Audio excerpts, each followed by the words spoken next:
გაგლოცოთ, გაგახაროთ და გაგაზიაროთ მაღალმა ღმერთმა. ხშირად ჩვენ საზოგადოებაში ისმის ხოლმე ასეთი სიტყვები, რომ ღმერთი მოწყალია, ღმერთი ყველაფერს გვაპატიებს, ასე და ასე შემდგომ, ღმერთი სიყვარულია და ასე შემდგომ. ჩემო ძვირფასებო, მინდა გითხრათ, რომ ღმერთს არასდროს არ უთქვია განხორციელებული ღმერთს ჩვენთვის, რაც გინდათ აკეთეთ, მე აგერა ვარ, რაც არ უნდა ჩაედინოთ, ყველაფერს პატიობთ. მოდი წავიკითხოთ სახარება, თავად თვითონ სახარებაში რა წერია. ეს არის მათეს სახარებას 23 თავი, 25-31 ბუხლები. ვაი თქვენ და წიგნობარნო, ფარისეველნო, ორგულნო, რამე თუ განწმენთ გარეშესა სასმელისასა, ხოლო შინაგან სავსე არიან ნატაცებითა და არაწმინდებითა.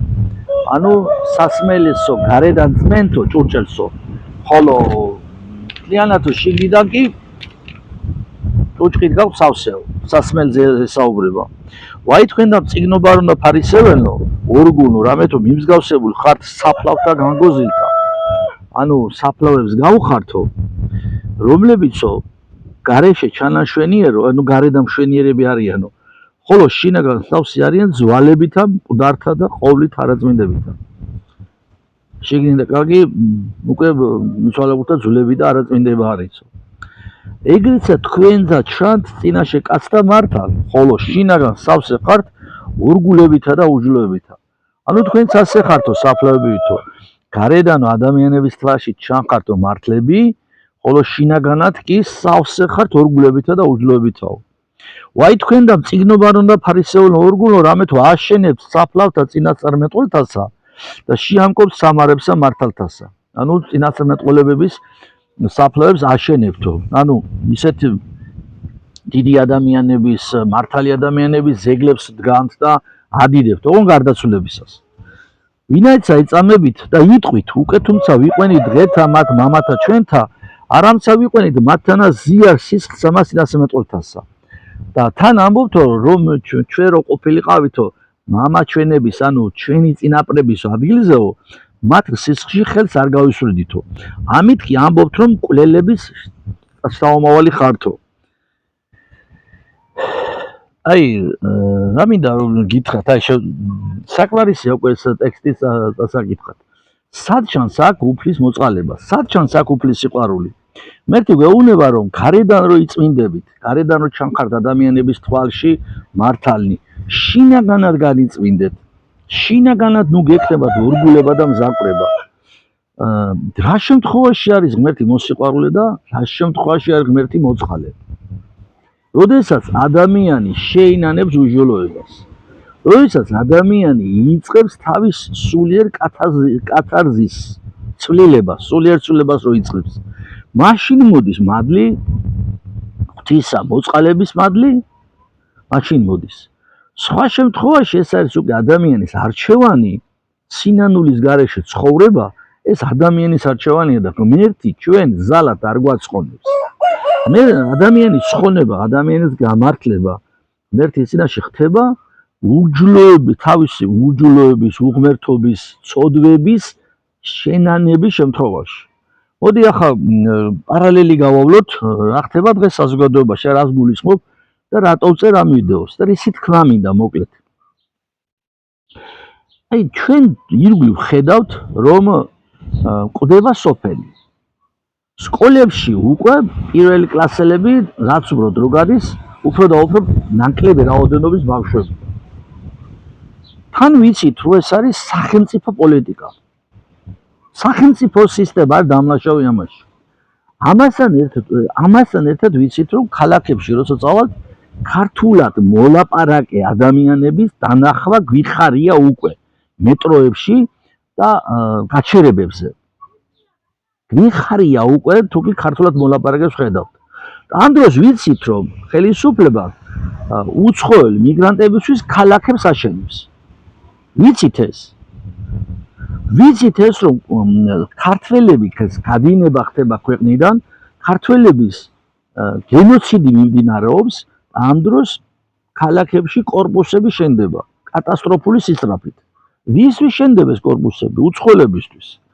ვიცით ასევე ის, რომ საზოგადოებაში ახალგაზრდებს ნარკოტიკებით თვალები აქვს გამოღამებული, მადლობა ღმერთს, ყველაზე არა საუბარი და ვიცით ეს რომ არა რომ არ კრიშავდეს და მფარველობდეს ხელისუფლების სისტემა ამ ნარკო ამ მკვლელობას, ნარკოტიკების მკვლელობას ასეთი მაღალი ტემპით ნარკოტიკების გავრცელება შეუძლებელია. ვიცით ეს კაზინოებია, ეგრეთ წოდებული თამაშები და იზარცება ქვეყანა.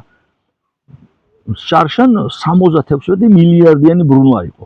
ვიცით ეს. ვინ კრიშავს ამას ყველაფერს? ეს ხო ხელისუფლება აკეთებს და ჩვენ რას ვაკეთებთ?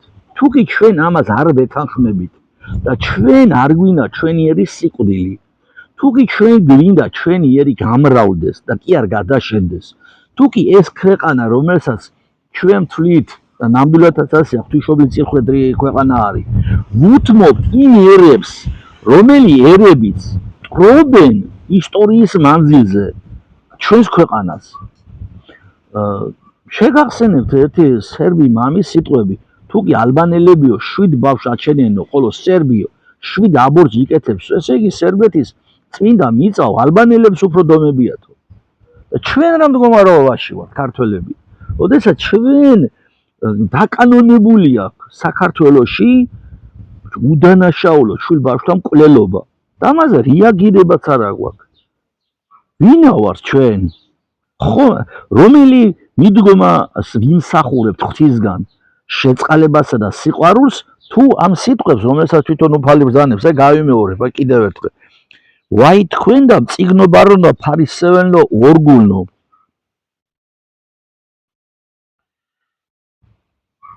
ვინ გასწავლოთ, აი გველო ნაშობნო იქედნეთანო. ვითარმე განერნეთ საჯელსა მას გენიისასა. გველნო ნაშებნო, ანუ იქედნეს ნაშობნო გველებოო. უფლის სიტყვები არის, როგორ უნდა გაექცეთ გენიის საჯელსო. რამ გადაარჩინა? სადაა გადარჩენის გზა? ბიბლიაში ნახეთ, რამ გადაარჩინა ნინევია. როდესაც იონა წინასწარმეტყველმა მათ უხადაგა, მათ შეინანეს. რა გადაგვარს ჩვენ? ჩვენ უნდა შევინანოთ ჩვენი უჯრედობა. შევძლებთ ამას, მაშინ ჩვენი გადარჩენის გზაზე დავდგებით. გავაგრძელებთ ასე ცხოვრებას.